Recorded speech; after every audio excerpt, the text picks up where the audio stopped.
Good morning everyone, welcome back to my channel. কেমন আছো তোমরা সবাই? আশা করছি সবাই খুব ভালো আছো। আমিও বেশ ভালো আছি। আমার আরও একটা নতুন দিনের নতুন ব্লগে তোমাদের সকলকে ওয়েলকাম। আজকে সকালটা দেখতেই পাচ্ছ বহরমপুর থেকে শুরু হয়েছে। যারা আমার শর্ট ভিডিওগুলো দেখো তারা তো জেনেই গেছো আমি এসেছি বহরমপুরে মায়ের কাছে। তো চলো আজকের দিনটা এখান থেকেই শুরু করা যাক। আজকে আমার সকাল হয়েছে প্রায় 9:30 নাগাদ। ঘুম থেকে উঠে ফ্রেশ হয়ে মার সাথে রান্নাঘরে এসে বসেছি, আর মা এদিকে রান্না শুরু করে দিয়েছে।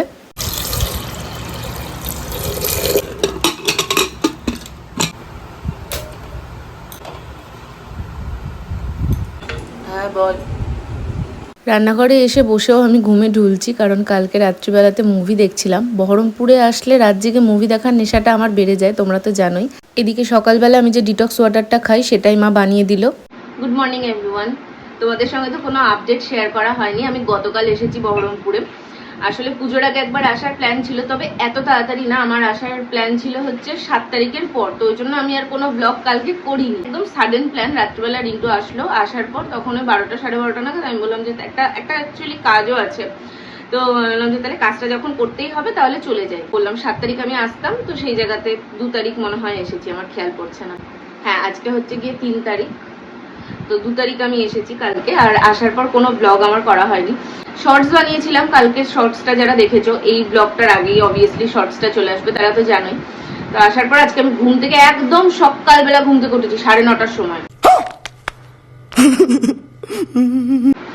তারপরে ওঠার পর মা তখন ছিল না। মা, আমি ওঠার আগে বাজারে গেছে, তখন আমি দেখেছি মা যখন বেরায়, আর আমি ওঠার মানে মা এসেছে দেখে আমি উঠেছি প্রেস্টিজে, যে না মা একটা মানুষ, ব্রহ্মাণ্ড ঘুরে চলে আসলো, আর আমার এখনো ঘুম থেকে ওঠা হলো না। তো উঠেছি, উঠে ফ্রেশ ট্রেশ হলাম।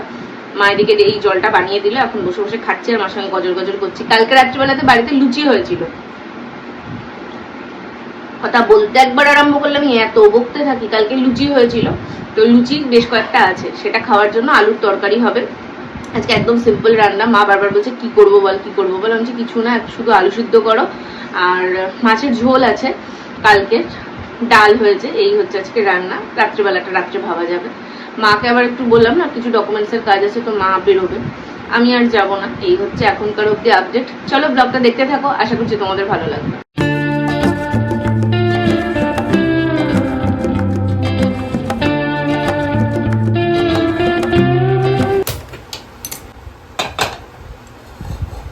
কালকে রাতের প্রায় 8টা মতো লুচি আছে, তো সেইটা খাওয়ার জন্য ভাবলাম এখন একটু চটজলদি আলুর তরকারি বানিয়ে নিই। এই শুকনো লঙ্কা আর কালো জিরে ফোড়ন দিয়ে তরকারিটা বানালে কিন্তু খেতে দুর্দান্ত হয়, খুব ইজিলি বানানোও হয়ে যায়। আলুগুলো সেদ্ধ করে নিয়ে নিই, নর্মাল এমনি কেটে দিয়ে দিয়েছিলাম, মা কেটে রেখেছিল, আর আমি এদিকে রান্নাটা বসিয়ে দিয়েছি। এটা কি জিরে গুঁড়ো? জিরে দেবো একটু, দেবো একটু।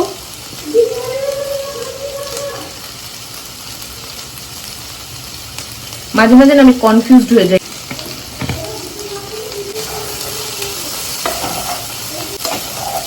এই তরকারিটা না বেশি তামঝাম করে ভালো লাগে না, এটা সিম্পলি ভালো লাগে। নুনই দিইনি, এমন তামঝাম করবো না বলছি, নুন দিতে ভুলে দিচ্ছি। কি করে খেতে হতো না। বাইগান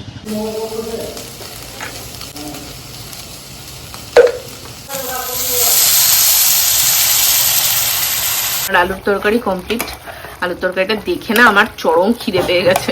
আমার এই আলুর তরকারি লুচি দিয়ে খেতে যা লাগে, এই কয়েকটা আলুকে এরকম করে খুন্তি দিয়ে আমি কেটে কেটে দিয়েছি। আমি না, সবাই দেয়, বললাম আর কি।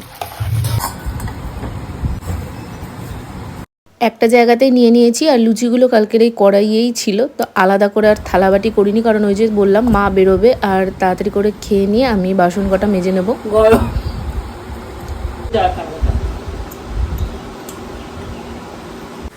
বাচ্চা এখন 11:15। ব্রেকফাস্ট এতক্ষণ আমাদের কমপ্লিট হলো। মা যে বললাম কাজে যাবে, কিছু ডকুমেন্টস এর কাজ আছে, আর আমি এখন বসে কি করব বলো তো। কালকে তোমাদেরকে শর্টসে দেখিয়েছিলাম মার ওই সৌমিজের প্যাকটা আমি ইউজ করেছিলাম। অ্যাকচুয়ালি না, বিয়ের আগ দিয়ে মানে অনেকটাই আগে আমি ওই সৌমিজেরই সমস্ত কিছু ইউজ করতাম, আমার ভীষণ ভালো রেজাল্ট দিয়েছিল সৌমিজের প্রোডাক্ট ইউজ করে।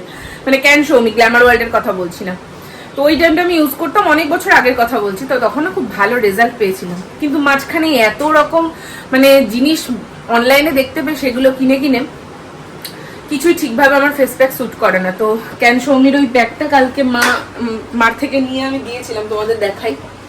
এই যে এই প্যাকটা, প্যাকেজিং এখন পুরো চেঞ্জ করে দিয়েছে, বাট এই প্যাকটা আমার খুবই ভালো স্যুট করতো। ইভেন মারও স্কিনে বেশ ভালোই স্যুট করে। ওদিকে মা রেডি হচ্ছে, তো মারও স্কিনে বেশ ভালো স্যুট করে। তো আমি ভাবছি এই একটা প্যাক আমি নেব। তা এখন তাই মাকে বলছি যে এই প্যাকটা বেশ ভালো। মা বলছে মার এখানে যতদিন আছি ততদিন এটাই ইউজ করতে পারে, আমি যদি এটা কন্টিনিউ ইউজ করি মার আবার তাহলে সামনের মাসে কিনতে হবে, কি দরকার। তাই আমি ভাবছি আমি একটা কিনবো, দেখা যাক পুজোর টাকা পয়সা পেলে তখন কিনবো। কালকে ট্রেনে একটা দাদা উঠেছে অনেক রকম ভ্যারাইটি ক্লিপ নিয়ে, তো সমস্ত ক্লিপের দাম হচ্ছে 10 টাকা। মার জন্য দুটো ছোট ছোট ক্লিপ নিয়েছি আমি, খুব ট্রেন্ডি ওই ক্লিপগুলো, যে ফুল টাইপের যেগুলো, ওগুলো আমি তার আগের দিন ওইখানে থাকতে আমি আর মা বেরিয়েছিলাম, তো তখন আমার জন্য একটা কিনেছি। এবার আমারটা হয়ে গেছে কি বলতো বড়, আমার এত চুলের গোছ যে ওটা হয়ে যাচ্ছে বড়, আর মার জন্য দুটো নিয়েছিলাম, আমি একটা নেবো ভেবেছিলাম, মাকে একটা দেবো ভেবেছিলাম, সেটা আবার হয়ে যাচ্ছে ছোট। ধরো মা কিছু একটা বললো, ফুলটা আমার নতুন ব্যাগটার সঙ্গে লাগিয়ে দিই। হ্যাঁ, বার করে দিচ্ছি ব্যাগটা। এই পুতুলটা কালকে ট্রেন থেকে কিনেছি, আমার এত কিউট লাগছিল। এটা চাবি রিং অ্যাকচুয়ালি। তো মা একটা ব্যাগ নিয়েছে অনলাইন থেকে, তোমাদের তো দেখানোই হয়নি, তো সেটাতে লাগিয়ে দিতে বললো। বাড়িতে আসলে না আমার ব্লগ করতে বেশ ভালো লাগে। আসলে মা ওই থাকে সারাদিন বাড়িতে, তারপরে এদিক ওদিক টুকটাক যাওয়া হয়। চলো ব্যাগটা দেখাচ্ছে, ফ্যানটা অফ করে দিন নাহলে তোমাদের আওয়াজ আসবে। আমার যে কালো রঙের স্লিং ব্যাগটা সেম, এটা মার ভীষণ পছন্দ ছিল। আমারটা ছিল কালো আর মা নিয়েছে ট্যান ব্রাউন কালারটা। এই কালো আর ট্যান ব্রাউন হোয়াইট এই তিনটে কালার দেখবে সবকিছুর সঙ্গে নেওয়া যায়, কিন্তু হোয়াইটটাও ভীষণ ভালো লাগছিল। আমারটায় যেমন কালোর জন্য, কালো তো এই বর্ডারটা আমারটায় খুব একটা ভিজিবল হয় না, কিন্তু মারটায় যেমন দেখো এটার সঙ্গে এটা বোঝা যাচ্ছে, হোয়াইটটাতে তো আরো ভালো বোঝা যাচ্ছে, খুব মানে সফিস্টিকেট লাগছে দেখতে, কিন্তু হোয়াইট নিয়ে আমার মা টেকাতে পারবে না।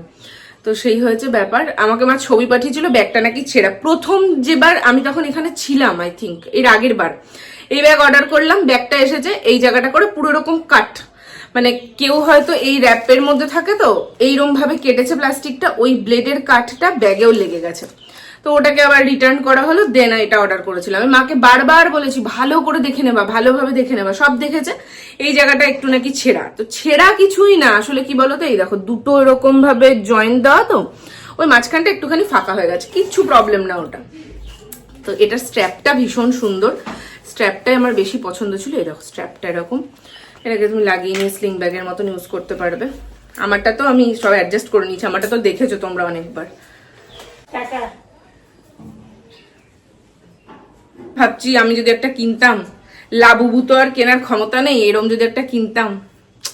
এটা না অনেক কটা কালার ছিল, আমি ইচ্ছা করে ডার্ক কালার নিয়েছি, কারণ আমার মা ওই নোংরা নষ্ট করে ফেলবে, ওই জন্য ডার্ক কালার নিয়েছি। কিউট লাগছে না? আমি একটা যদি নিজের জন্য কিনতাম। 20 টাকা করে নিয়েছে এগুলো।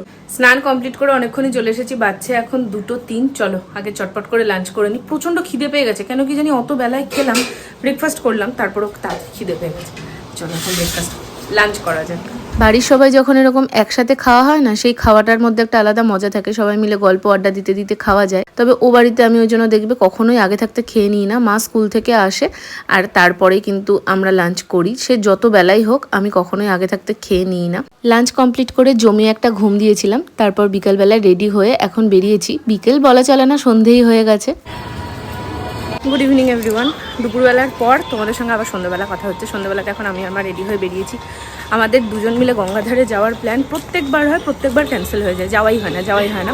তো এবারের জন্য ভেবেছি যে না, প্রথম দিকে একদম যাব, বাড়িতে বসে আমার ল্যাদ খাওয়া শুরু হওয়ার আগে আমার এনার্জিটা বেঁচে থাকতে থাকতে ঘুরে আসি।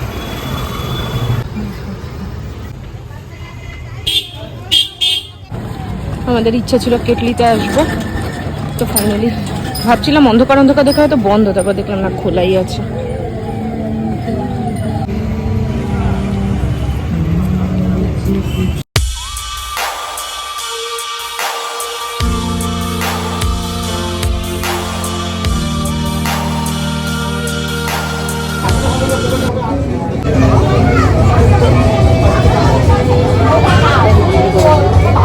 মিষ্টিটা অল্প ভালো লাগে।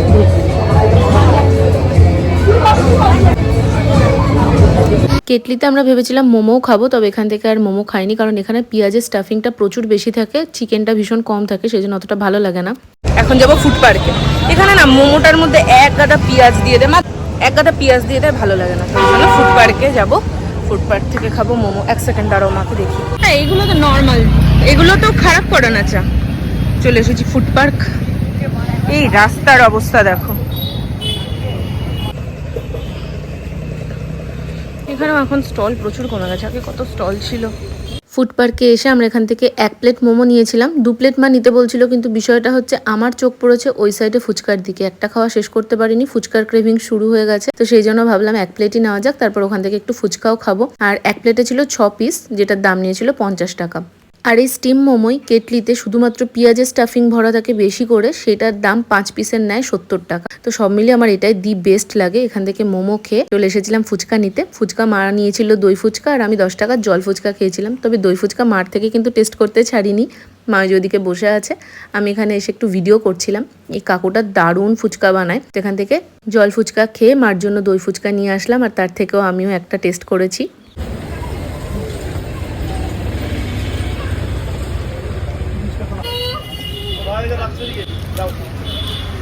ফুড পার্কে বসে বেশ কিছুটা টাইম কাটিয়ে এখন চললাম বাড়ির দিকে। ঘোরাঘুরি আমাদের কমপ্লিট। আসার সময় দুটো জিনিস কিনলাম, একটা ছোট পার্টসগুলো যেগুলো হয় বাড়িতে তোমাদের দেখাচ্ছি, ওই পার্টসগুলো মার বহুত দিনে নেওয়ার ইচ্ছা ছিল। আমি একটা কিনেছি, আমার আছে, দেখেছো, রূপকথাদের বাড়ি যখন গেছিলাম আসার সময় ট্রেন থেকে কিনেছিলাম। তো ওই পার্টসগুলো মার ভীষণ পছন্দ, আর বাজার দোকান যায় তো না, তো সুবিধা হয় ওই পার্টসের। তো ওই পার্টস একটা নিলাম, আমি ট্রেন থেকে নিয়েছিলাম, ওটা আমার পড়েছিল 100 টাকা, এখানে 65 টাকা নিল। আর মার একটা লোফা লাগতো, তো সেই লোফা নিলাম, এই দুটোই নিলাম। চলো এখন বাড়ি যাওয়া যাবে। রাস্তায় বেরালে খরচের শেষ থাকে না, প্রয়োজন জীবনে শেষ হবে না। মার হয়েছে ইনফেকশন, তো সেই জন্য আবার একটা ক্যান্ডিড পাউডার না হলো অন্যান্য মানে কল্পনা হাউসের ওদিকের দোকানগুলোতে ওষুধ নিলে 10% ডিসকাউন্ট দেয়, যা প্রিন্ট তাই নিল। তর্ক করতে আমার আর ভালো লাগছে না, মানে আমার না আর তর্ক জিনিসটা পছন্দই হয় না। যা দাম বলেছে নিলাম। 104 টাকা প্রিন্ট ছিল, 102 টাকা না কত নিল। বললাম 2 টাকা আর কী করতে কম নিলে, তা হাসছে। নিয়ে এখন সোজা বাড়ি। আচ্ছা 11:03, ডিনার কমপ্লিট। ডিনার কমপ্লিট করার পর যত বাসন ছিল মা বলছিল কাল সকালবেলা মাজবে, বললাম এখনই মেজে ধুয়ে রেখে দিই। সকালবেলা উঠে এঁঠো বাসন দেখতে কলপারে বিরক্ত লাগে। এবার আমার সকাল হবে বেলা 10টায়, সেটা আলাদা বিষয়, কিন্তু যেই উঠুক তার তো বিরক্ত লাগবে। বলো। হ্যাঁ হ্যাঁ হ্যাঁ, বাইরে দিয়ে লাগানো কেন হবে? আমি যাইনি, মা গেলই মাত্র, আমি লাগাইনি। আজব ব্যাপার। এবার এখন একটু রূপচর্চা করে শয়নে পদ্মলোচন দেব। আর কি কিনেছি তোমাদের বললাম না, এমন কিছু মানে বিরাট কিছু না, বাট যেটুকু কিনেছি সেটা আমি কালকের ব্লগে দেখিয়ে দেবো। কারণ আজকে আর রাত্রিবেলা না শরীরে আর আমার এনার্জি নেই, আমি মনে হচ্ছে কতক্ষণে গিয়ে শোবো একটু। তো চলো আজকের ব্লগটা এখানেই এন্ড করছি। ব্লগটা কেমন লাগলো অবশ্যই একটা কমেন্ট করে জানিও। যদি কিছু ভালো লেগে থাকে তাহলে একটা লাইক করে দিও। দেখা হবে খুব শিগগিরই। টাটা।